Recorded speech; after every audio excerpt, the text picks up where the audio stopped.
नेपाली क्रिकेटमा रचियो नयाँ इतिहास। एक ओभरमै 6 छक्का हो दर्शकबिन। नेपाली क्रिकेटका लागि यो क्षण ऐतिहासिक मात्र होइन, अविस्मरणीय पनि बनेको छ। एसियन गेम्स छनौट अन्तर्गत चिनिया विरुद्धको खेलमा नेपालका विस्फोटक ओपनर कुशल भुटेलले शानदार ब्याटिङ प्रदर्शन गर्दै मैदानमा चौतर्फी चर्चा बटुलेका छन्।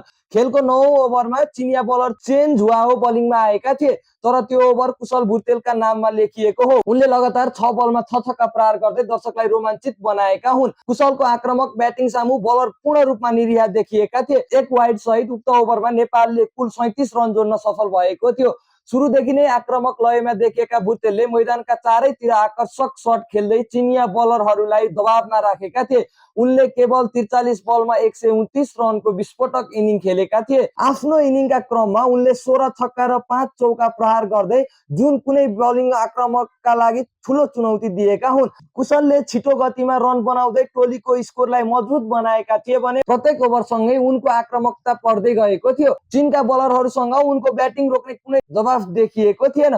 विशेष गरी 9 ओभरमा लगातार 6 छक्का प्रहार गरेपछि मैदानमा उपस्थित समर्थकहरू उत्साहले भरिएका थिए भने सामाजिक सञ्जालमा पनि उनको प्रदर्शनको व्यापक चर्चा हुन थालेको हो। यद्यपि 14औं ओभरको तेस्रो बलमा उनी आउट भए, तर आउट हुनु अघि उनले आफ्नो टोलीलाई बलियो स्थितिमा पुर्याएका थिए। उनको विस्फोटक इनिङले नेपालको जितको आधार तयार पार्नुका साथै नेपाली क्रिकेटको अर्को गौरवपूर्ण अध्ययन पनि लेखेको हो। एक ओभरमा 6 छक्का, 43 बलमा 129 रन, 16 छक्का र 5 चौका कुशल भुटेलको यो इनिङ लामो समयसम्म नेपाली क्रिकेट समर्थकका स्मृतिमा जीवितै रहनेछ।